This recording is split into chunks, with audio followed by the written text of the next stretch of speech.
Hi, welcome in the Flavor Polder. This is a beautiful Dutch wine, and what is so wonderful on this wine, because it's the first time it's created by a great woman next to me, Sylvia. Thank you very much, and Hi. welcome to Minseven. Yeah, Minseven. Tell me something about Minseven, Sylvia, because We are here 7 meters under sea level, so the ground you are standing on used to be under the sea. And if you turn around behind you, there where the trees are, right behind the trees is where the sea is now. So we're very close to the water. Yeah. It used to be here too. But it allows you to make a beautiful sparkling wine with 3 different grapes. Yes. Tell me. I have the Hibernal, the Sauvignac and the Sauvigny Gris.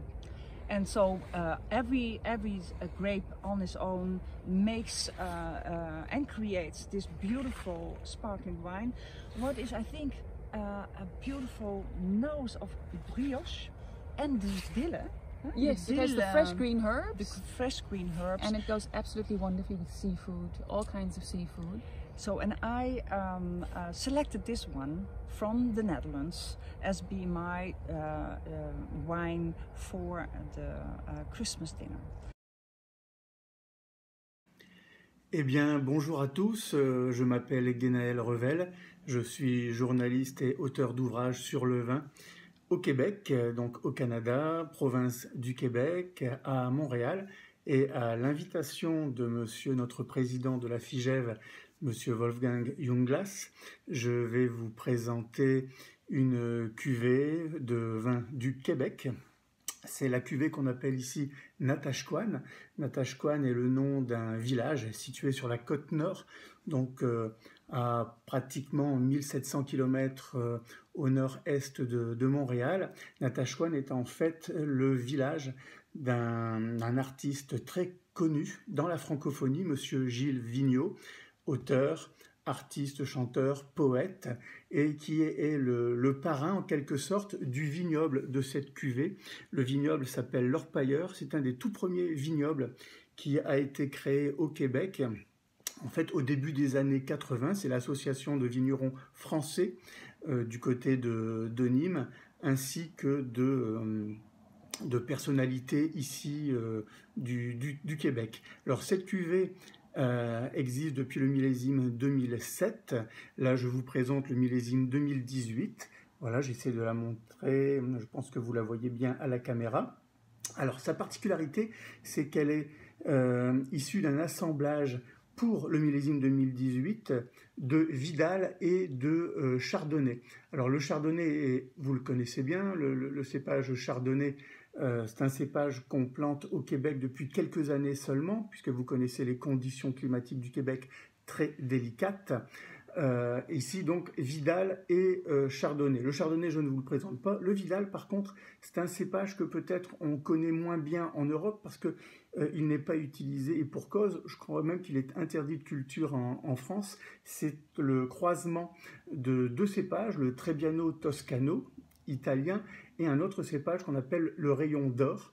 C'est un hybride en fait qui avait été créé dans les années 30 par monsieur Jean-Louis Vidal, donc on lui a donné ce nom-là. Cette cuvée au tout début c'était un 100% Céval. Le Céval est un autre cépage hybride qu'on a utilisé autrefois d'ailleurs en Champagne et dans le nord de la France, et puis avec les années, au courant des années 2010, les élaborateurs, notamment monsieur de Coussergues, qui est l'un des propriétaires du domaine l'Orpailleur, a décidé de faire un assemblage de Chardonnay, de tenter de travailler le Chardonnay avec le Vidal. Donc, Natashquan, voilà cette cuvée. Sa particularité, c'est que 30% du vin est élaboré en fût de chêne avec du bâtonnage. On travaille un petit peu à la bourguignonne. Les vins au Québec sont plutôt des vins assez vifs, rarement ronds. C'est pour ça que dans l'élaboration ici, on a décidé de travailler en futaille pour justement donner un petit peu plus de chair au vin blanc.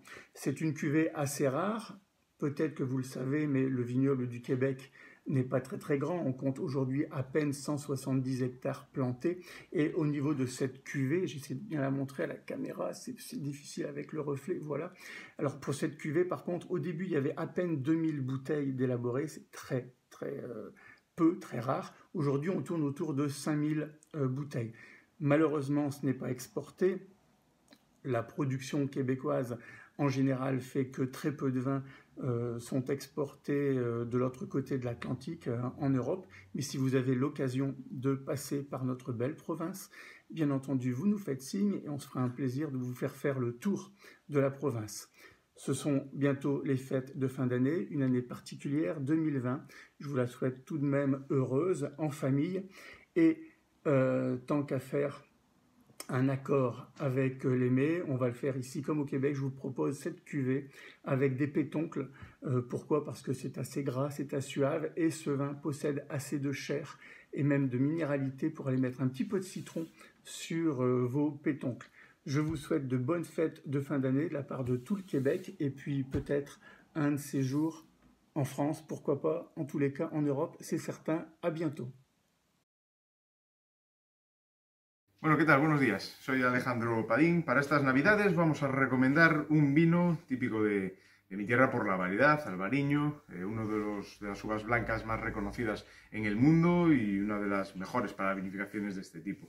Pazo Piñeiro, 2017, un vino que procede de uvas del Condado de Tea, subzona de Rías Baixas, la más grande de las denominaciones de origen que tenemos en Galicia, y en este caso es un vino de tercer año, es decir, no es un vino joven y frutado como muchos otros vinos que inundan el mercado de esta uva y zona, sino que en este caso el reposo del tiempo, el trabajo con barrica, le otorga una complejidad que ya por el color podemos atisbar y que después en nariz y en boca nos va a mostrar la complejidad de fruta escarchada, esas notas ligeras de tueste de barrica, muy tenues pero muy elegantes, y una boca estructurada pero con toda la frescura que otorgan territorio y variedad. Entonces lo que vamos a tener es un vino fantástico para armonizar las bienvenidas a nuestros familiares dentro de las posibilidades higiénico-sanitarias que tenga nuestro país. Y sin más, brindo con vosotros con este Pazo Piñeiro 2017 por tener unas Navidades que sean lo más pletóricas posible dentro de la situación que esperemos se revierta lo más antes posible. Chin chin. Hi, I'm Patrizia. I am from Florence. The wine that I would like to suggest to you for Christmas is a Carmignano, one of the smallest wine area here in Tuscany and in Italy too. It's an historical wine because the great Duke Cosimo III in 1716 decided to protect 4 different wine areas in Tuscany. They are considered, that law is considered the first DOCG denomination of Italy. One of the 4 wines was Carmignano, and this is produced by Capezzana Winery, that it's really well known abroad and exported all over the world. So if you want an elegant wine, an unbelievable Sangiovese with a very peculiar character, with a fantastic capacity to age, this is the right wine for you. This is 2009. It will be my wine for Christmas, and I hope for you too. Merry Christmas to everybody. Ciao. Hello everybody, my name is Stephen. I'm the UK-based member of the FIGEV committee. I was born in Australia, and my Christmas wine, Happy Christmas everybody, Merry Christmas. My Christmas wine is a muscat from Australia. I have also an empty bottle. You can see that there's a reason why it's called brown muscat, because the grape variety is Muscat Blanc de Petit Grand. The grapes are fermented for 1 day only and then stopped with the addition of spirit. 2 to 3 years in old oak barrels and then about 10 years in newer, smaller oak barrels. It's a bit like the Solera system in Spain, but also very similar to Madeira in the sense that the heat, the intense heat of summer in Australia is a bit like the heating system they use in Madeira. It's an ideal dessert wine. It has an aroma of rose petals and espresso coffee, and in the mouth it's unctuous and rich with lots of flavours of dried figs, lots of spices, and with a really rich sense of of lusciousness in the mouth. It looks like treacle and it runs a bit like treacle, and an ideal way to serve it would be either in a small glass to sip with after your Christmas lunch, or possibly pouring a bit of it over vanilla ice cream. Happy Christmas, everybody. Bienvenue en Bourgogne. Pour les prochaines fêtes, je vais vous parler effectivement d'un vin de Bourgogne. Alors ces inaccessibles Bourgogne, introuvables. Il se trouve qu'on a un peu de chance parce que même quand, donc ici durant la Covid, il se trouve que justement, donc ici comme ces vins sont achetés donc dans le monde entier, on ne les trouve plus. Mais coup de chance, justement. Donc ici on le trouve, et je vais vous parler donc d'un vin d'un vin rouge qui vient de la Côte de Beaune, donc ici, donc, et plus précisément d'un petit village de la Côte de Beaune qui s'appelle Volnay, donc qui est situé entre Pommard et Meursault. Donc Volnay est célèbre pour ses vins rouges, donc ces vins rouges donc produits avec le cépage Pinot Noir, donc ici, et je vais vous parler d'un premier cru. Donc de ces vins rouges qui s'appellent les mitans, donc ici. Donc le mitan, donc c'est, comme son nom l'indique, au milieu de la colline. La Bourgogne est assez simple, c'est des vignobles de coteaux, donc ici, plus on va vers le haut, plus c'est calcaire. C'est d'ailleurs, il y a très peu de terre, ici ça donne des vins très fins mais qui manquent souvent de matière. Plus on va vers le bas, donc ici, plus on va vers l'argile, plus on va vers des vins donc ici plein, massif, parfois un peu rustique. Mais là nous sommes justement en plein milieu du coteau, donc ici donc le meilleur équilibre entre la finesse du haut et la puissance donc du bas. Nous sommes dans un très beau millésime, un des plus grands millésimes des dernières années, 2018, donc ici, et nous sommes chez un producteur, un jeune producteur très dynamique qui s'appelle Nicolas Rossignol, qui est le producteur qui monte, donc ici, et donc Nicolas Rossignol, il a une petite vingtaine d'hectares, il prend d'ailleurs des options en matière de vin relativement osées, donc ici, donc puisqu'il est, donc ce qu'on appelle en vendange entière, il n'égrappe pas, donc ici, donc ça veut dire que c'est des vins, donc ici, donc qui vont être de très longue garde, mais avec dans le millésime 2018, on a déjà un petit créneau, c'est-à-dire qu'on va pouvoir le déguster. Donc on a ici donc ce très joli vin donc du millésime donc 2018 prêt à boire, qui se gardera 10 ans, 20 ans, 30 ans, 40 ans. Enfin bon, donc là donc nous allons essayer donc de le déguster donc ici pour ces fêtes. Donc un vin superbe, très élégant, très raffiné, qui vous montre ce que la Bourgogne est capable. Les prix, évidemment, en Bourgogne s'envolent, le monde entier en veut. Donc ici, donc, en plus des Volnay, donc c'est extrêmement recherché, mais donc là, nous avons quasiment un prix d'amis puisque ça vaut 69 €. Donc ici, donc pour ce Bourgogne, donc ici, Volnay premier cru, les mitans de Nicolas Rossignol. Donc ici, donc dans le millésime 2018. À bientôt!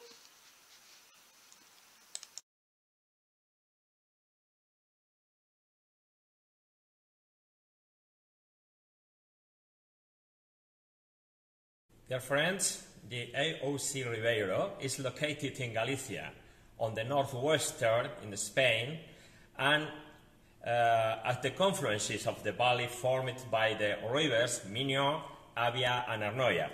Ribeiro is a small region situated near of the Atlantic Ocean and has approximated extension of 2,500 hectares. This wine, Ramon do Casar 2019, was bought there, an excellent white wine with the autochthonous varieties Trechadura, Albarino, and Godello, which could be a perfect combination for this Christmas. The proximity of the Miño River gives Ramon do Casar 2019 an intense, complex, and elegant flavor with fond memories of linden, citric notes, and white roses. Fresh, long, with a fantastic acidity and good balance. Cheers, dear friends! Good morning. My name is Jiri William Penders and I'm from the Netherlands. The Fiji has asked their members to present their wine, their favorite wine, for the end of the season, for the holidays, Christmas and New Year's Eve. I have chosen a wine from France, because I grew up partly in France. My favorite wine is the Grand Cru Saignée from Paul Couronne. I like it very much. This is my favorite wine. From Paul Couronne, a Champagne Saignée Grand Cru. Saignée means to let bleed the grapes. Paul Couronne dates back to the 19th century, 1887. It starts with Paul Auguste Couronne, who comes from the village Haute-Villers, the famous village of Dom Pérignon. On Bouche and on Nez, you find something like red fruit and mango. And it has very small bubbles. It's very unique. I hope you will have great holidays, because this year wasn't so great, as we all know. I hope next year everything will be better, that you will be with great people around you and very nice wines, and I wish you all the best of success. Cheers.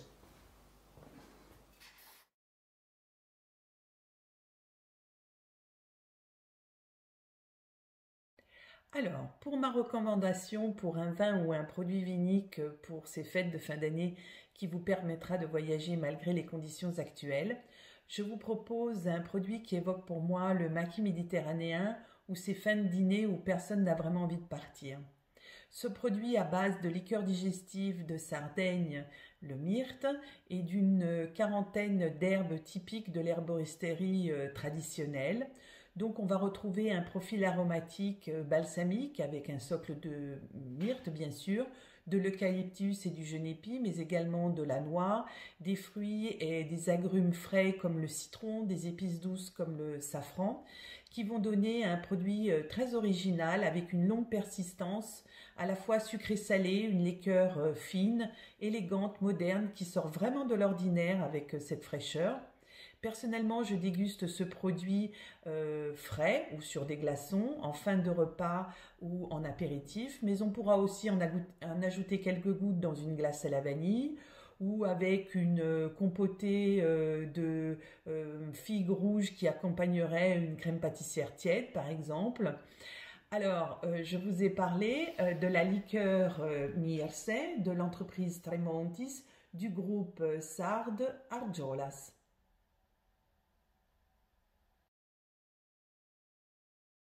Hola, soy Luis Padín. Junto con mi hijo Alejandro hacemos la guía de vinos de Galicia.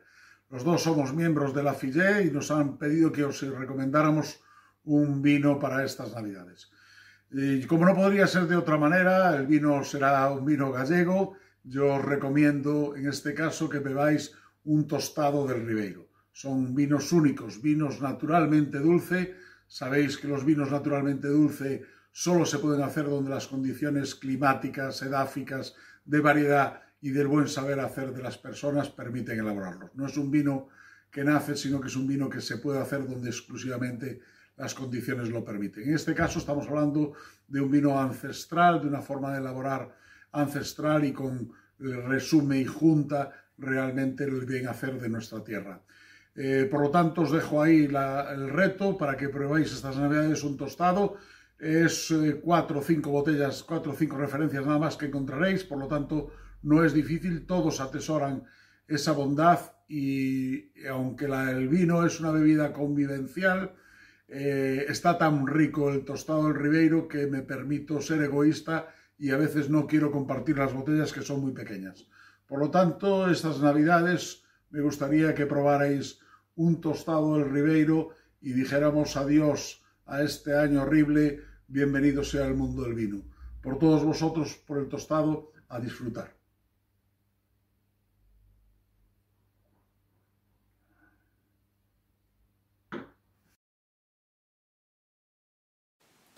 I like Pinots, Pinot Blanc and especially Pinot Noir. That's why I recommend a Pinot Noir for Christmas. I have chosen a wine from Germany, from a region near Cologne where the small river Ahr flows into the Rhine. The Ahr Valley, with its steep vineyards, produces excellent Pinot Noir. The wine is called Dernauer Pfarrwingert Spätburgunder GG 2018. Dernauer Pfarrwingert is the name of the vineyard. GG stands for Großes Gewächs, a German classification based on the Grand Cru system. The Pinot Noir is a top product of the family winery Meier-Näkel, which is now managed in the 5th generation by the sisters Dörte and Maike Näkel. How is it made? Well, for German public television I am currently producing a 45-minute documentary with the title Handwerkskunst, How to Make a Red Wine. The vineyard has a south-facing steep slope with up to 60% inclination. The Näkel family cultivates the vineyard according to organic farming principles as far as possible. The grapes are harvested selectively by hand and the yield is around 2,500 liters per hectare. The grapes ferment on the mash, are then pressed and filled into barrique barrels which consists of 70% new wood. The Pinot Noir matures for 16 months in barrels before being bottled. The deep red wine tastes to me with its elegant tannins and the fine fruit like a Pinot Noir should taste. Deep and seductive. The aromas are typical of the grape variety. Cocoa, sherry, chocolate, spicy roasted aromas and a hint of sweetness. The Dernauer Pfarrwingert has the best drinking maturity after 3 to 10 years. I personally like it after 5 to 7 years. A perfect choice for a Christmas dinner. I wish you a Merry Christmas.